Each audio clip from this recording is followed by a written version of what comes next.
Uncircumcised in heart. O yun, yung mga hindi nagkikip sa mga utos daw. Hindi sumusunod sa utos ng mga hindi tuli sa puso kasi yung pagtutuli sa puso, yun yung pagsunod sa mga utos. Kasi yung pagtutuli is utos. Ngayon, pag sinabi pagtutuli sa puso, hindi naman yung literal na yung pagtutuli sa pututoy.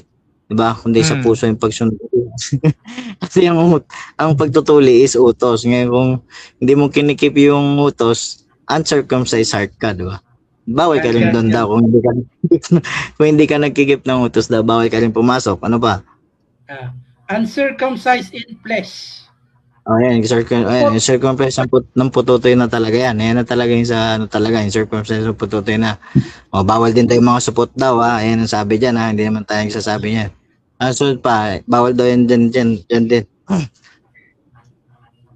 Shall enter into my sanctuary of